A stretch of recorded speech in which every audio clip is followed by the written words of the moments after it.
Hi, everybody. Welcome to It May Interest You to Know. I'm Tony Marcolini. I'm joined today with my co-host, John Hartman, Martin Mangello, and a very special guest, Charles Wachter. So let's go.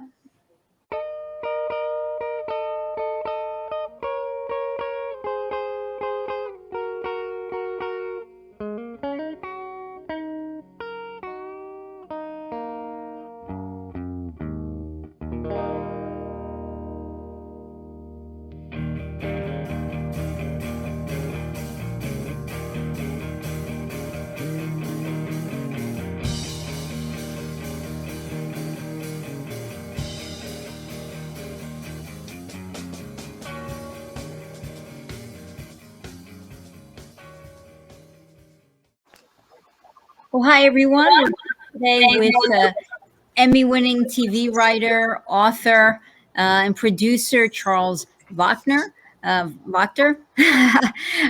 Welcome, Charles. Thank you for joining us. Hi, how are you? Thanks for having me. Good. We're happy to have you. We're pretty excited to get to speak with you. We're all fascinated with the part of your career, that deals with TV, as I'm sure most of our audience is. But I wanted to start with your book, if I could. Oh, that's fun. Yeah. Look, I like. Oh, right, here it is. The Twin Paradox. The Twin Paradox. Yeah. So TV is. I've been doing TV for 20 years now, and it's obviously a really creative profession and medium, but it's a collaboration group creative kind of business, right? Where there's lots of strong, amazing creatives that come together to make all facets of TV. And while I have a fair bit of autonomy these days in television, it's still very much like TV and creative by committee, like all the different decisions and stuff. Whereas writing, which was my first love, my novel is just mine. So it's sort of very close to my heart, and it's what I studied in college, and I was an English major in college. And where'd you go to college? I went to Yale. Oh, beautiful. Yeah. So I was an English major, and I was maybe going to go into publishing, but I always knew I was going to wanted to write a book. And it was a hobby, and then it sort of just. You start paddling across the ocean. Eventually, you get to land, and eventually, I got to land after many years. And it's a science thriller called The Twin Paradox. So I'm very proud of it. Yeah, it's the first in a trilogy, is it not? It's the first in a series. I haven't decided if it's only 3 or more. I know what I'm doing with the next 2 books. I have the sequel is going to be published January 31st, called The Divine Paradox. It's honestly, it's a counterbalance to TV. Like I see them, they're related, they're creative endeavors, but I was working on the book this morning, and it's just a place that I can go and play, in a weird way. When do you write? What time of day usually? Or early morning? Well, I used to be a rower as well. So I write from 4 a.m. to 6:30 a.m. Wow. I have young children. Well, not that young now. I guess they're 12 and 15. But I find that once the day gets going and all the emails and calls and TV stuff and family stuff and life stuff, I have to get it out of the way. And I remember reading about Dan Brown, and he wrote his first books at 4 a.m. Before he went to school as a school teacher. And I was like, well, I can do that. So it's my favorite type of the day. This is my office here. I'm actually looking at a beautiful lake right here. You want to see? Awesome. Yeah. Still under construction. Oh, wow. Oh yeah. Yeah. That's motivating. So it's this beautiful little writing office I have for work up in Canada. So I wake up early and I write, and then once the day gets going, it's TV and family. I heard that the woman who wrote 50 Shades of Grey, she wrote that her kids were swimmers and she'd write them at swim practices. Isn't that crazy? I love the early morning. Some writers love the late night. I have a good friend named Eric Beatner, who's a really fantastic crime writer. And he writes like once the whole world has gone to bed, sort of. He writes from like 11 to 2, so it's like, yeah, but you kind of have to. I mean, it's a hobby. I mean, it's successful. The book's a bestseller, but certainly it's not paying the bills. Are you Canadian? I am. Yeah, I grew up in Toronto. I was born in Toronto. Actually, I have 4. Are you Canadian? Where are you from? I was born in Toronto, lived there 9 months. So. Oh, okay. Yeah, I know. I was born in Toronto and then went to college in the States, and then met my wife Tara, and then we lived in LA for 20 years. And then I realized that I only really need to be in LA when I'm filming, and I decided to bring the kids to Toronto for them to kind of grow up and be teenagers. Well, so 2 years ago, yeah, we left, and then yeah. So our daughter is 10, and when I went to the Thomas Wolfe School for Creative Writing, our professor would often remind the class, and varied class, 60 to 70-year-olds all the way down to 20, but she would often tell us about Ernest Hemingway had a ladder in his garage. He would pull it up into the top of the attic so that nobody could come up there. Yeah, I've read this. It's amazing. I read this great book called The Diary of a Novel, and it was John Steinbeck's diary when he was writing East of Eden, which is one of my favorite books. And what was amazing is if you read a book like East of Eden or Grapes of Wrath or a true classic, it's like gestalts, right? They're like almost perfect things in themselves. But you forget that like they're just people like us, right? They wake up, They got kids, they got, and he'd be like writing about like a chapter or a character that is famous in literature. And he's like, in his diary that day, he's like, I started writing about Kathy. She's a monster on the inside, and some monsters don't look like monsters on the outside, which is one of my favorite character descriptions in all of literature. And he's like, but I got to go. I got to build a bookshelf. And he was like annoyed, and I was just like, I got to build a bookshelf, and Dan Brown was a teacher, and the Shades of Grey author. She's at a swim. They're just real people, right? Doing stuff. Well, yeah. I mean, your book has been very well received. The New York Times gave it a fantastic, by anyone's standards, review. Yeah. And as I understand, you've recently been approached, or maybe a done deal already, right? Haven't the rights? Aren't you in talks to the rights? Yeah. To be clear, Wesley read the book and gave me a blurb. It wasn't in the New York Times. He's the editor at large, critic at large at the New York Times. So just for distinction there. But it's been optioned by Dick Cook Studios, and Dick Cook was the chairman of Disney Studios during the Pirates of the Caribbean and Toy Story days. He greenlit those movies, and is wonderful. And we're developing it for television, for streamers. If you read the book, you'll see that it's got a very long arcing kind of central concept that will lend itself well to TV. And I'm a TV guy, so it's kind of natural. It may still be a movie, but streamers are really, there's a lot of big business in streaming dramas right now. So that's it's a fast-paced read. Oh, thank you. So I think that, anybody, I can imagine, as you say, it would really be one of those blockbuster as well, TV shows where people will want to binge watch. Yeah. When I started to write the book, I didn't just start writing because I knew that I would write a terrible book. And I think the book's great, but, it certainly has its flaws because I learned a lot in writing it as well.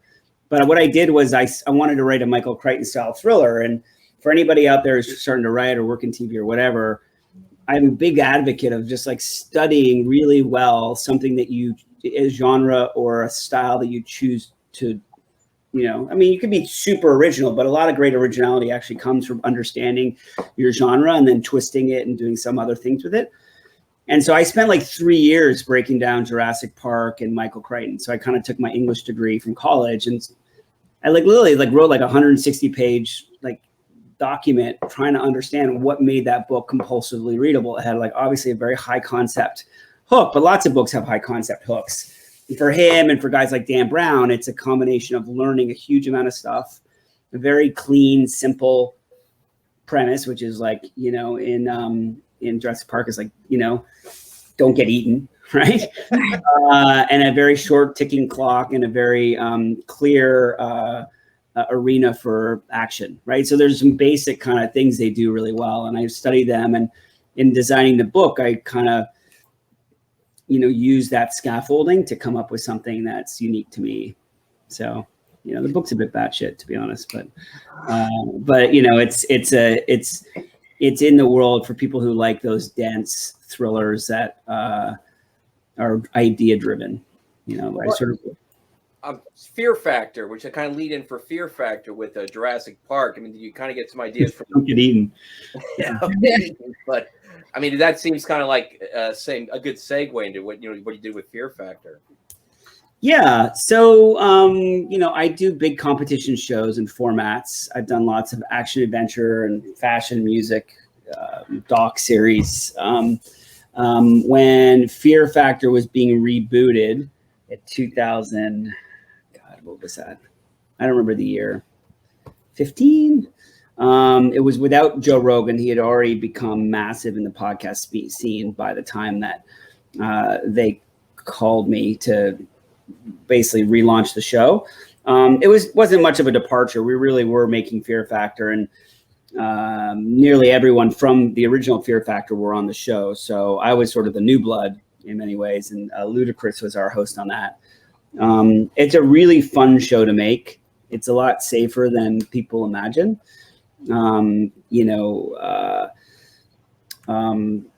Like every stunt you see in the movies, there's a certain amount of risk going on, right? But there's still the element of the human performance that they require stuntmen to understand in terms of being able to know how to roll or take a hit or fall. Fear Factor is designed to seem as sort of violent and crazy, but we can't rely on anything that they do for their own safety. Right. So we can't rely that they're going to remember to do something. And if they don't, they'll get hurt. Right. Because that you can ask a professional to do that. You can't ask a regular person to do that. Perfect example of kind of the tricks behind the scenes on Fear Factor is the Buried Allied Gag, which had been done a bunch in the past. And we did it, which is you literally put someone in a coffin and then you take a bulldozer and you just fill that 6 foot, 8 foot hole on them, and there's no way to understand. You're like, okay, how can that be safe, right? Well, I guess maybe this thing's got oxygen, but what we actually do, because we've got those resources, is we build a building underground. So you've got basically, we dig a giant hole and we put like a container building in there, and then there's a whole drop side of that container, and there's like 3 dudes just hanging out in there. And then we put the coffin in, which is right next to there. And there's just a thin wall of dirt and then a drop wall, right? So you put them in, it fills up, they're in the coffin. And then literally the guys just pull the wall and they can just grab the guy and they can all I just watched how they do this on The Magician's Secret. I don't know if you watch that show or you like magic. Yeah. But it's a great show. He shows every act ever performed and how they do it. Yeah, he wears a mask the whole time. Nobody knows who. Yeah, very controversial, right? Yeah, who this clown is, but every magic. Yeah, and Fear Factor's very similar, right? There are all these hidden tricks, safety tricks. Like we put people in the cage and we seat the cage by a crane, and they're like breathing through these holes. What people don't realize is that every single wall of that cage is Velcro, and like you could just go like this and pop out. So there's all sorts of safeties. The ones that stressed me out the most were the helicopter ones, because there's no fail safe to a helicopter crash. And the helicopters do some pretty intense stunts. Like our helicopter pilot primarily was, Christopher Nolan's helicopter pilot. And he had done that famous scene in Batman where the squirrel jumpsuit, wingsuit people were flying through downtown Chicago. Like kind of like squirrels, like through the buildings and everything, and then they were being chased by a helicopter.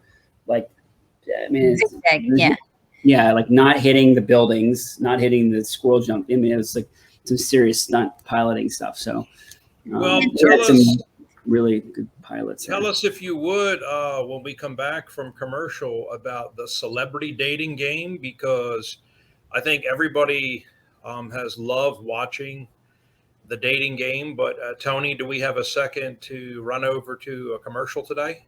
Sure. We'll be right back, everyone. All right. So when we come back, we are going to head on over to the celebrity dating. It's weird, right? I do a lot of different things. You did like three episodes already for that. Welcome back, everyone. We were just about to get into, I believe, the celebrity dating game. Celebrity dating game. So, man, what a lucky gig this is, bro. Yeah. I mean, talk about having fun at work. What do you think? Yeah, no, that show's a lot of fun. You know, like some shows like are huge builds and long, grindy kind of processes, right, of getting something together for the premiere. But you're right, the dating game is almost like a dessert. It's a blast. Zooey Deschanel is just as charming and lovely as you imagine. She's a ton of fun, and you never really know what people are going to say, so it's always a surprise and fun to shoot. We shot actually 16 episodes. It just hasn't been updated, but we've been airing all summer on ABC. And it's celebrity dating games like the original show, right? Like there's one person on the side of a wall, and then the other side of the wall there's three people who want to date. Except in our case, one person is a celebrity. Funniest question so far, if you can remember a hilarious one. The funniest question so far, the funniest answer. Yeah. The funniest question and answer was certainly Nicole Byers in the second episode. She asked, "How would you describe true love?" And the guy answering did his very best to answer, but his metaphor was waking up, having a really hot shower, and then going to the bathroom. Going to the bathroom, having a big bathroom situation, and then having a nice hot shower. And that's how he described love. And she was like, "What?" Yeah, everyone's that's definitely special, isn't it, Tony? Yeah. I'm guessing she did not pick him. She did not pick him, but we had a good laugh. I mean, she had to be when people are on the spot on that show trying to, A, impress a celebrity, and B, have fun. It's tricky for them. And certainly they didn't know who the celebrity was. So there was an added game of the contestants not only trying to win a date with the celebrity, but also try and figure out who it is, which we had Michael Bolton there to help with. Oh, cool. Wow. Yeah.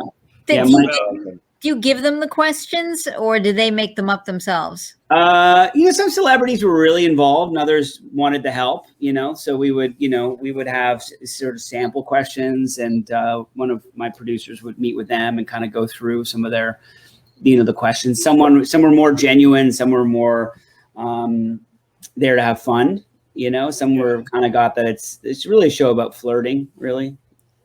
So we really were looking for people who wanted to have a bit of fun out there. Anything super dramatic or soap opera drama that you can talk about in an upcoming episode without getting in trouble?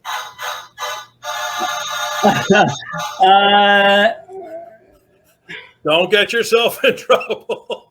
The final episode. All right. I don't even know where it. I don't even honestly. I'm not 100% when it airs, but the it's funny. Yeah, and I technically can't share anything, but certainly we saved the best for last. Yeah, ABC did. Yeah.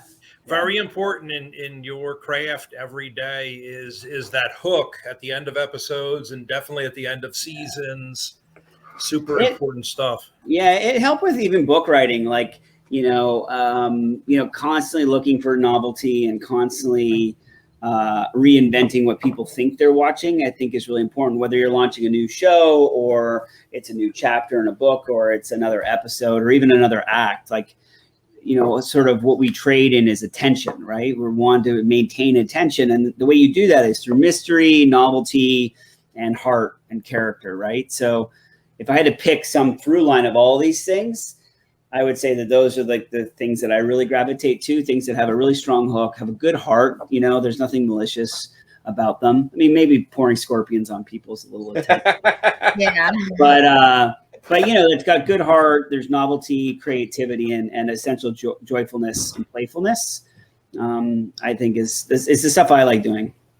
On Fear Factor, how would you come up with ideas like pouring scorpions in someone's head? Who would it be? Committee? Would it be individual? You know what? There's on shows like that we have challenge producers and teams. So there's a group of producers. And on a show like Fear Factor, there's an executive producer named Keith Geller who's a specialist in that type of stunt and comedy. And then there are guys like Mike O'Sullivan, who I make Holy Moly with, who specializes in building challenges. Fear Factor challenge is really specific because you work backwards from what's possible and then you make a fun challenge out of it. You know, like people can hold their breath for so long. Okay, what can we do for that long? You know, we can get this type of scorpion that doesn't actually sting. Okay, well, how many can we get and how do we keep the scorpion safe as well as the person? So you kind of work backwards from a body of knowledge with a group of producers who understands that world very well and has a lot of experience. You know, I would say 15 years ago when Fear Factor first was started, they were figuring out these things. You know, we're, you know, playing jazz on their tune, right? So, you know, they were the ones that figured out how you eat cockroaches. You know, most things that you eat on Fear Factor are eaten somewhere in the world. That's what people don't realize. We think it's gross, but it's like totally normal in some places in the world. So, so the food challenges are actually some of the easiest things. The hardest things are when you get helicopters and trucks and cars and explosions involved. You know, you have to be. Do you ever partake in the eating challenges, or you leave that just for the guests? Me? Yeah. No, I don't do anything. I've learned I've tried to do everything at least once. So if there's a big rappel on a stunt, I'll do that once in my career. And I've, you know, been in a helicopter chase, and I've done everything once just to say I've done it. And, you know, usually it's fun and terrifying. I'm like, I'm never doing that again. You know, I got kids now, so I'm a lot more circumspect about that kind of stuff. Sure. Well, do you consider yourself now moving towards being an author, or will you always keep your hand in both? You know, to be honest, I enjoy writing as a hobby. You know, if I had to make money on it, I'd probably be really I mean, I make money, but if I had to, you know, sort of make a living doing it, I would find it stressful because it takes a long time to generate, you know, not a lot of business really, because books are not a really big business unless you're one of the 20 people who broke out, right, or 100 people. So I would say no. Books are really just my playground, and I found success, which is lovely, and you know, and I hope to be done with TV in 5 to 10 years.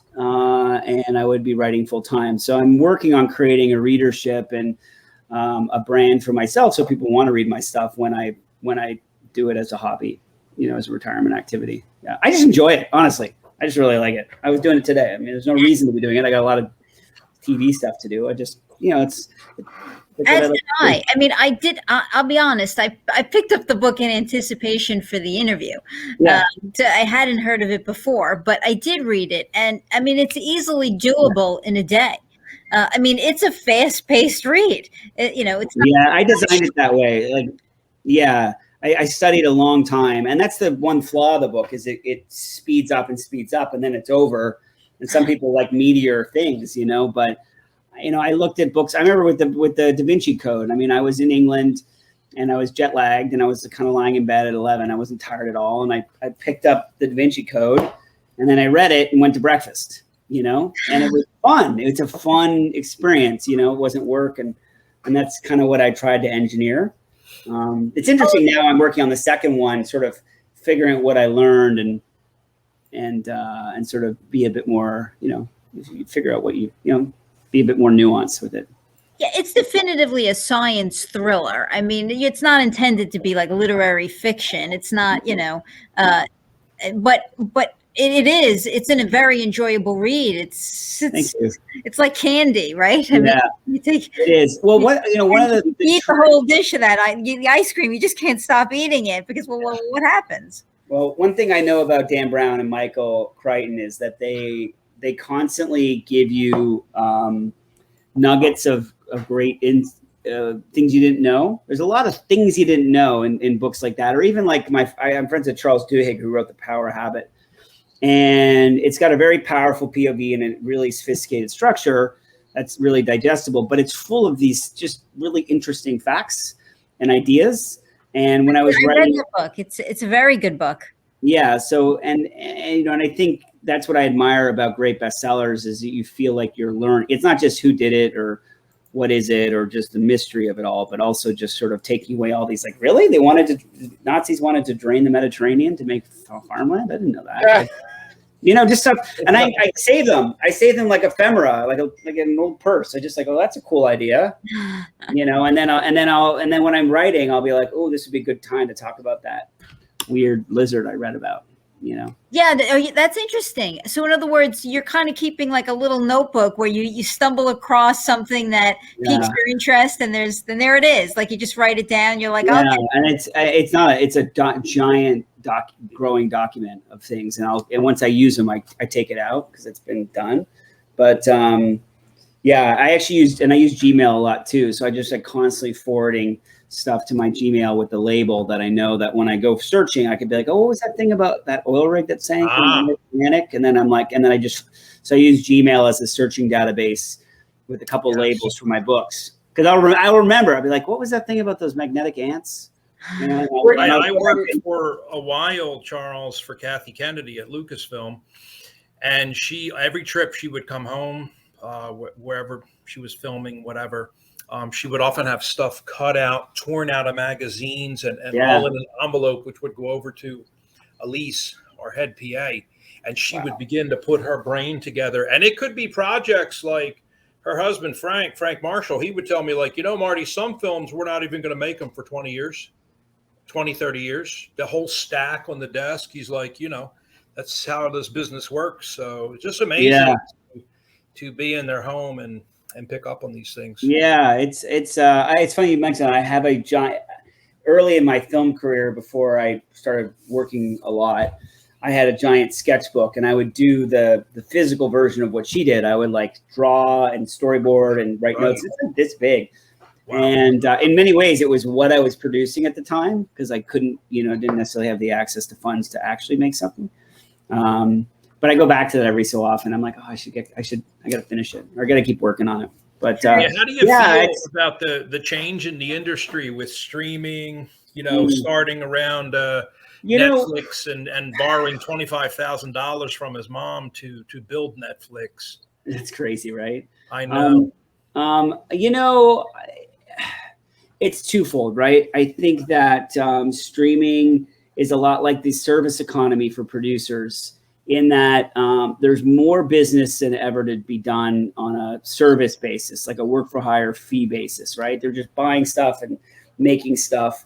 And they have these few over the top mega deals that they do with producers, that are obviously very lucrative. But what's gone out of the system with streamers is co-ownership and lifetime value of a project, right? So you'll sell some. I have a pilot at Netflix right now, and when they greenlight something, they buy its future value before it's been set. Sure. So they just buy the whole. They buy it for the whole world, and your fees are great. Their fees are premium fees. They pay well on that kind of basis, but on the future life value of it, it's really tricky. Whereas it used to be that you would sell a show in the States domestically, you would co-own or own or have some access to the worldwide rights to that.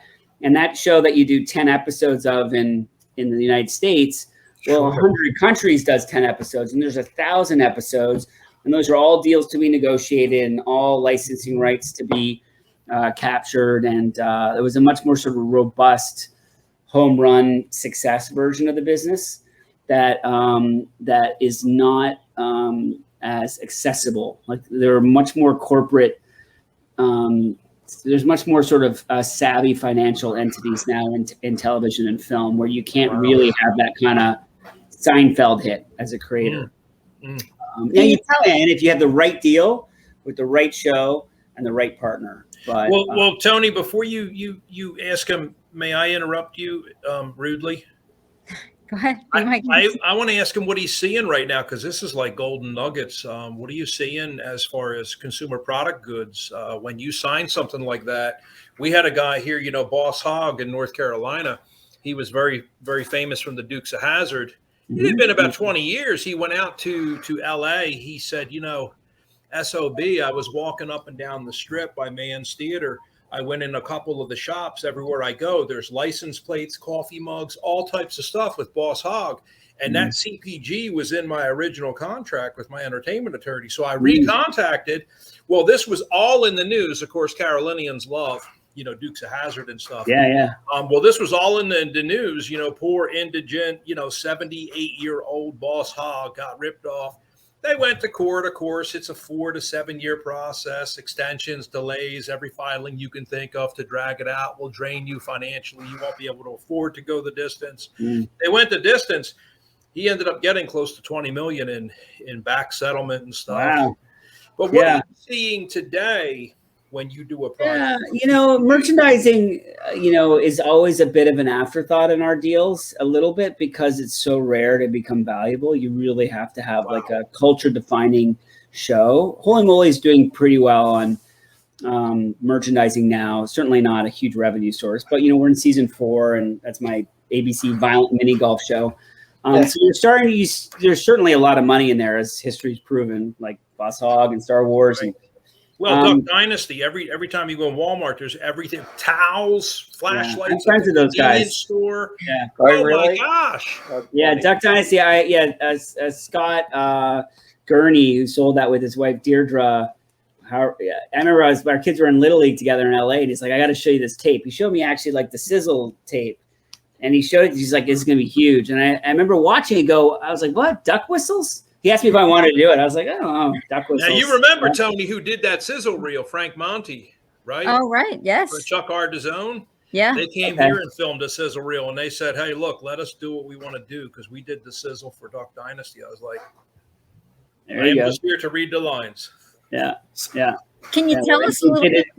You just indicated you have a pilot with Netflix. Can you tell us a little bit about it? So that's a game show, and it's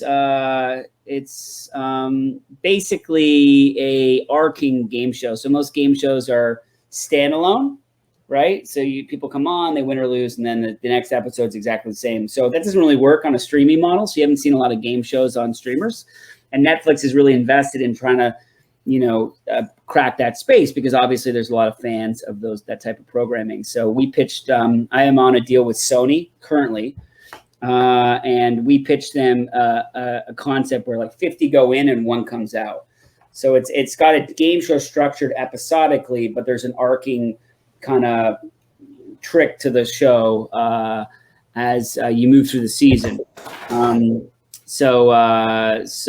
we've delivered it. It's funny. I have to do a write-up as we speak. I got to make some changes. So we're working on getting that show greenlit to series. So there's a lot of moving parts on that. And, Netflix has a different way of looking at it, right? They're all about completion rate, which is slightly different from an ad-based model like the major networks, which are looking at it from a point of view of ad sales and corporate sponsors and partnerships, right? So when they're buying, they're looking at the format differently, and I've found more success pitching to networks being somewhat savvy of their business model, right? Because I know how they need to justify their purchasing internally. I mean, I don't know. It's still pretty new for me. I got a show with YouTube too as well, and that's a whole other beast. So I can't tell you how many times I've quoted those guys on that last flight, going to Dallas to meet with Blockbuster to see if they would be interested to buy Netflix. So many times on stage, I've quoted them, podcasts, videocasts, TV. It's hard to see the future sometimes, especially when you've got a mature business, like that's why we're doing a YouTube show, because my kids don't watch TV, right? So I can slowly age out and hopefully age out through the top and kind of write my books. But the truth is that there's just new ways of consuming. There's new ways of creating content. You get those people that tell you like, you're not on TV. It's like, God, oh my God. What's that? They'll tell you like, look, you're not on TV with your show. It may interest you to know. It's not a TV show.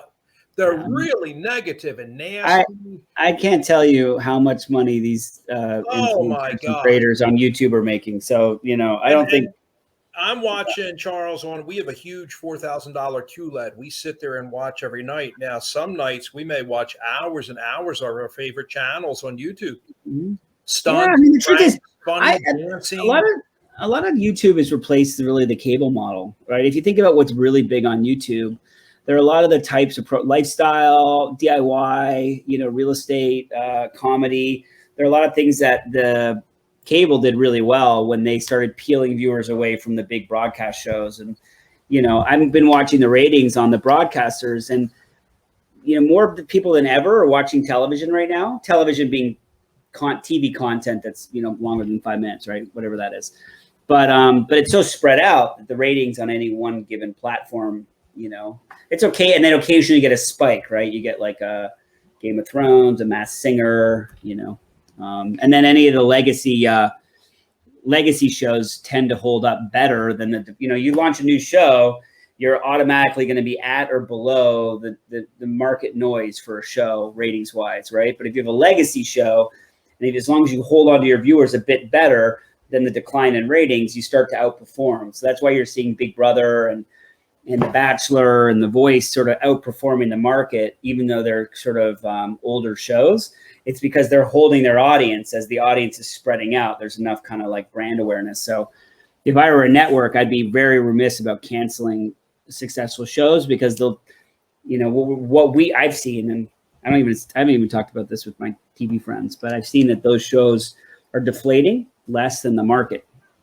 So, which is boring for viewers, right? But, it's just the way it is. Ultimately find what they like, and they do tend to stick with it. So I agree with you. I mean, look at Grey's Anatomy. What are they in there? 16th, maybe 17th season? And people keep coming back. I mean, I think so long as they renew it, the audience will remain there with it. Yeah. And you got to keep it fresh. We're working on that with my ABC series, HOLEY, which is like this violent mini golf show I mentioned earlier. And we're seriously.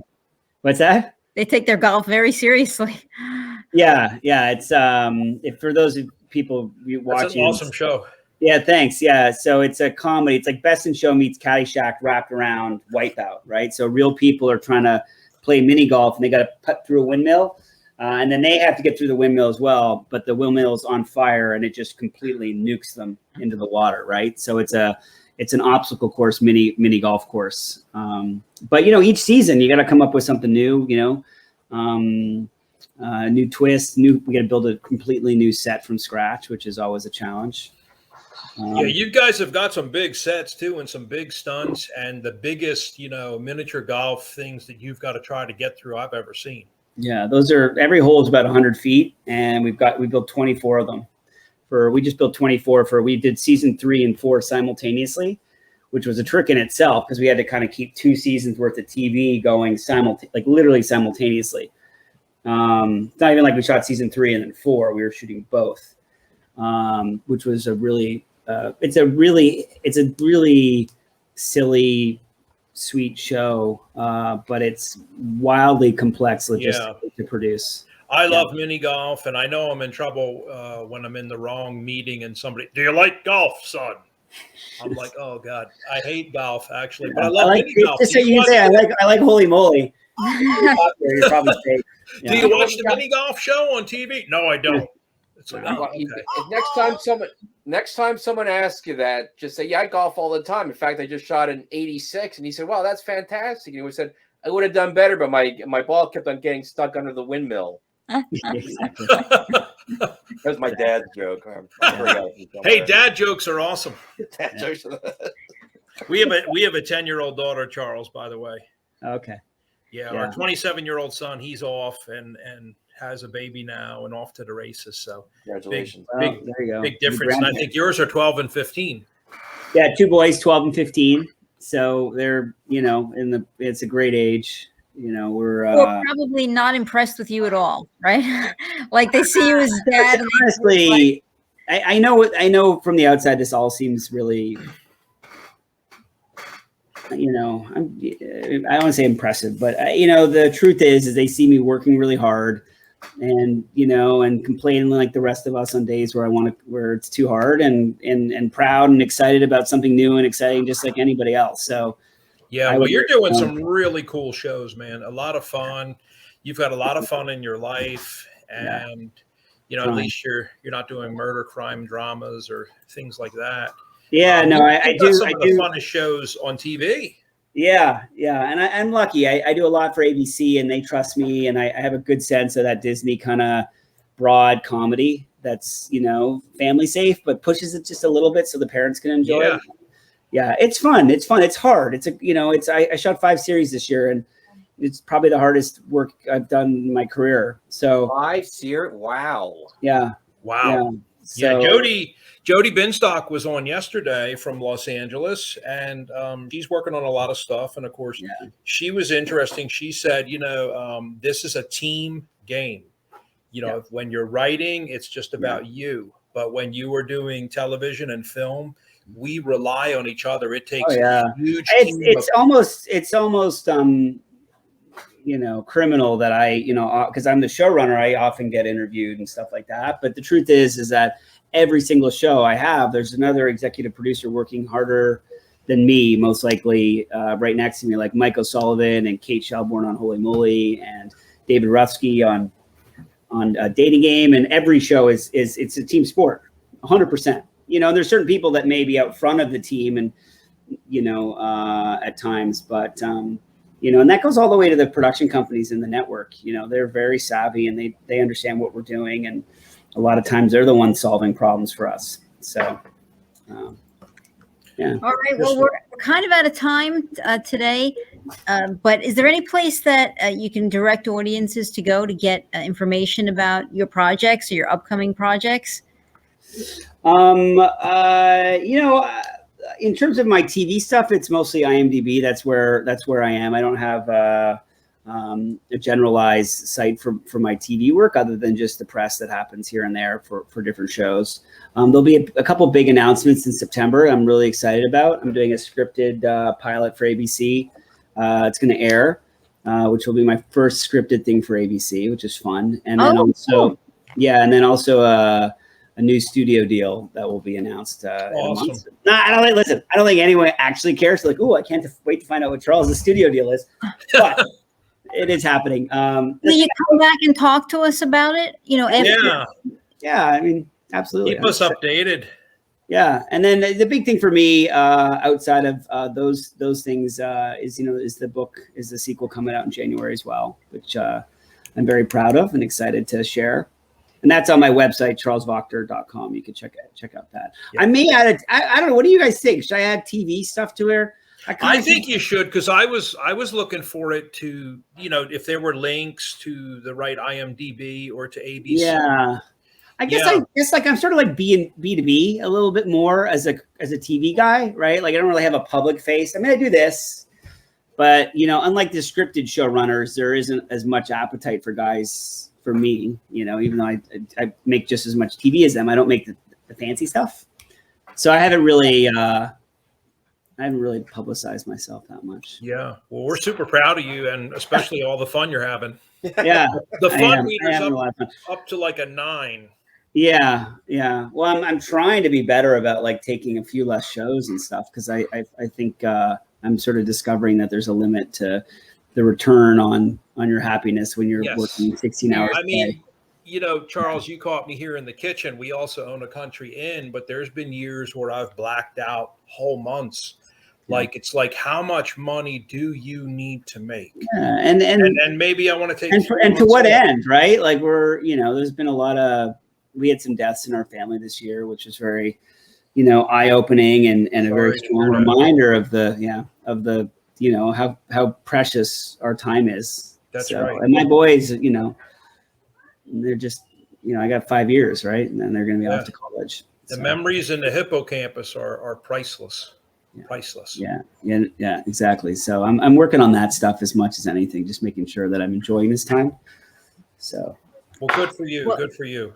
And I encourage everybody to you can pick up The Twin Paradox on Amazon. It definitely is a great read. And you want to make sure you read it before the sequel comes out. And I'm going to ask Charles to come back, talk to us about his scripted show coming out on ABC and his sequel. So we look forward to talking to you again. Good luck. Yeah. Thank you, everybody. Great. Appreciate it. Yeah. And good luck with all this.